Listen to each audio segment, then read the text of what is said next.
Hello and welcome students, আশা করি তোমরা সকলেই খুব ভালো আছো। জ্ঞানজ্যোতি কোচিং সেন্টারের পক্ষ থেকে তোমাদের সবাইকে আরো একবার স্বাগত। তো আমি মীরা ম্যাম, আমি আজকে তোমাদের সেমিস্টার থেকে আবার একটি নতুন টপিক নিয়ে চলে এসেছি। আজকে আমি তোমাদের সঙ্গে যেটি আলোচনা করব সেটা হচ্ছে বাংলা থেকে উৎপ্রেক্ষা অলংকার কাকে বলে। এর আগে কিন্তু আরো অলংকার নিয়ে আমি ক্লাস করে দিয়েছি, ভিডিও করা আছে, তোমরা যদি সেগুলো না দেখে থাকো অবশ্যই দেখে নিও। আজকের আলোচনাটি হচ্ছে আমার উৎপ্রেক্ষা অলংকার। আলোচনাটি শুরু করার আগে তোমাদের বলি, দেখো বোর্ডের কর্নারে তোমরা দুটো নাম্বার দেখতে পাচ্ছ, এটা হচ্ছে আমাদের জ্ঞানজ্যোতি কোচিং সেন্টারের হেল্পলাইন নাম্বার। এখানে কিন্তু তোমাদের অনলাইনে ক্লাস করানো হয়, তার সঙ্গে তোমাদের নোটসও দেওয়া হয়। তোমরা যদি অনলাইন ক্লাস করতে চাও এবং নোটস পেতে চাও তাহলে এই নাম্বার দুটির সঙ্গে যোগাযোগ করো। ঠিক আছে, বেশি কথা না বাড়িয়ে তাহলে আমি আমার টপিকটি শুরু করছি। দেখো, প্রথমেই বললাম আজকে আমি তোমাদের সঙ্গে যেটি আলোচনা করব সেটা হচ্ছে উৎপ্রেক্ষা অলংকার কাকে বলে। দেখো, এই সংজ্ঞাটা না, এই উৎপ্রেক্ষা অলংকারের সংজ্ঞাটা আমি এখানে লিখিনি। উৎপ্রেক্ষা অলংকারের সংজ্ঞাটা আমি মুখে বলবো, তোমরা সেটা একটু খাতায় লিখে নেবে, ঠিক আছে? দেখো, আমি যদি এক লাইনে তোমাদের প্রথমে কনসেপ্টটা ক্লিয়ার করাই যে উৎপ্রেক্ষা অলংকারটা আসলে কি। উৎপ্রেক্ষা যে কথাটা আছে, উৎপ্রেক্ষা শব্দটির অর্থ হচ্ছে সংশয়, বলতে যে কোনো জিনিস নিয়ে সন্দেহ। তো এই উৎপ্রেক্ষা অলংকারের মধ্যে কি হয় বলতো, দুটা শব্দ, ঠিক আছে, দুটা শব্দের মধ্যে এতই মিল পাওয়া যাচ্ছে যে শব্দ দুটা যে ভিন্ন বা আলাদা সেটা নিয়ে একটা সংশয় তৈরি হচ্ছে, মানে একটা সন্দেহ তৈরি হচ্ছে যে আসলে কি এটা আলাদা। এই যে এই সংশয়টা অলংকারের মধ্যে যে হয় এটাকেই বলা হয় উৎপ্রেক্ষা অলংকার। আমি যদি এক লাইনে তোমাদেরকে বোঝাই, কিন্তু পরীক্ষায় তোমরা যেটা সংজ্ঞার আকারে লিখে আসবে সেটা হবে, দেখো আমি মুখে বলছি তোমরা লিখে নাও, যে উৎপ্রেক্ষা কথার অর্থ হচ্ছিল সংশয় বা সন্দেহ। তো বলছে একটা অলংকারে কি হয়, উপমান এবং উপমায়ের মধ্যে প্রবল সাদৃশ্যের জন্য, কি কি বললাম, উপমান আর না, উপমেয় আর উপমান, এই দুটার মধ্যে সাদৃশ্য দেখা যায়। যে দুটো বস্তুর কথা বললাম, দুটো শব্দের কথা বললাম, একটা হচ্ছে উপমেয় আর একটা হচ্ছে উপমান। এই উপমেয় এবং উপমানের মধ্যে প্রবল সাদৃশ্যের জন্য যদি উপমায়কে উপমান বলে সন্দেহ করা হয় তাহলে যে সংশয়ের সৃষ্টি হয় তাই হচ্ছে উৎপ্রেক্ষা অলংকার, ঠিক আছে? উপমেয় আর উপমানকে কি করছে বলতে সাদৃশ্য দেখা যাচ্ছে, মিল দেখা যাচ্ছে, ওর জন্য সংশয় তৈরি হচ্ছে, একে কি বলা হয়, উৎপ্রেক্ষা অলংকার। তারপরে যদি আরেকটু বলি, দেখো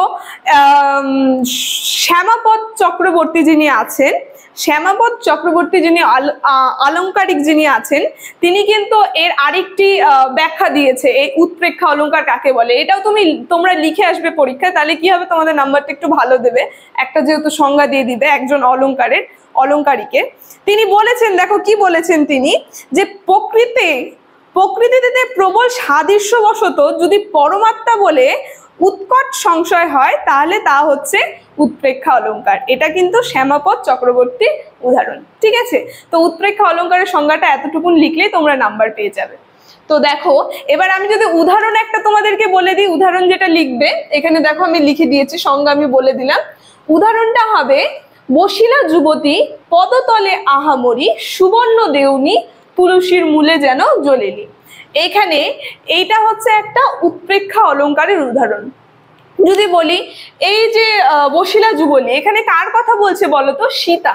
যে সীতা আছে, সীতা যেইভাবে বসিয়ে আছে পদতলে, ঠিক যেন কি মনে হচ্ছে, এই যে সুবর্ণ দেউলি তুলসীর মূলে যেন জ্বলিলি, মানে সুবর্ণ বলতে সোনা, যেরকম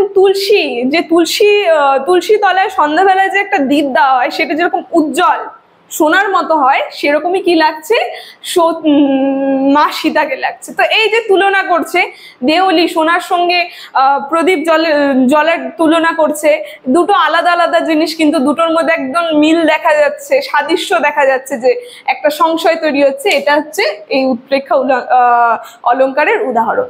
দেখো, তো উদাহরণে আমরা বুঝে নিলাম, এখন আমরা বুঝবো যে উৎপ্রেক্ষা অলংকার কয় প্রকার এবং কি কি। উৎপ্রেক্ষা অলংকার যদি আমরা দেখি, দেখো আমি লিখে দিয়েছি, উৎপ্রেক্ষা অলংকার হচ্ছে দুই প্রকার, একটা হচ্ছে বাচোৎপ্রেক্ষা আর একটা হচ্ছে প্রতীয়মান উৎপ্রেক্ষা, ঠিক আছে? দু প্রকার, একটা বাচোৎ আর একটা প্রতীয়মান। এবার যদি আমি এটা সংজ্ঞার আকারে তোমাদেরকে বলি, বাচোৎপ্রেক্ষা যে অলংকারটা আছে, উৎপ্রেক্ষা অলংকার আছে, সেটা যদি সংজ্ঞা দিই, এই অলংকারে দেখো আমি এখানে লিখে দিয়েছি কি হয়, নিকট সাদৃশ্যের জন্য বলেছে নিকট সাদৃশ্যের জন্য উপমেয়কে উপমান বলে সংশয় হয় এবং সংশয়বাচক শব্দ হয়। ঠিক আছে, তো এর মধ্যে দেখো একটা চলে যায় বাচক প্রেক্ষা, আরেকটা হচ্ছে প্রতীয়মান প্রেক্ষা, দুটো বললাম। তো এই বাচক প্রেক্ষাতে লাইনগুলো সব একই হবে, উপমেয়কে উপমান বলে সংশয় করা হয়। কিন্তু বাচক প্রেক্ষাতে কি হয় বলতো, বাচক প্রেক্ষাতে সংশয়বাচক শব্দ ব্যবহার করা হয়, যেমন যেন, বুদ্ধি, মনে হয়, প্রায় ইত্যাদি এগুলো উল্লেখ করা হয়। কিন্তু যদি তোমরা প্রতীয়মান উৎপ্রেক্ষার উদাহরণ দাও, সেখানে কিন্তু শব্দ উল্লেখ করা হবে না, সংশয়বাচক শব্দ।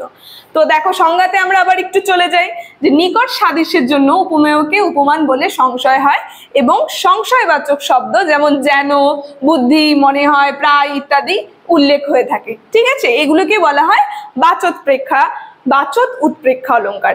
এবার যদি উদাহরণটা আমরা দেখি, দেখো আমি একটা উদাহরণ দিয়ে দিয়েছি, অর্ধমগ্ন বালুচর দূরে আছি পড়ি, যেন দীর্ঘ জলচর রৌদ্র পোড়াইছে শুষে। এটা হচ্ছে এই বাচক প্রেক্ষা অলঙ্কারের উদাহরণ।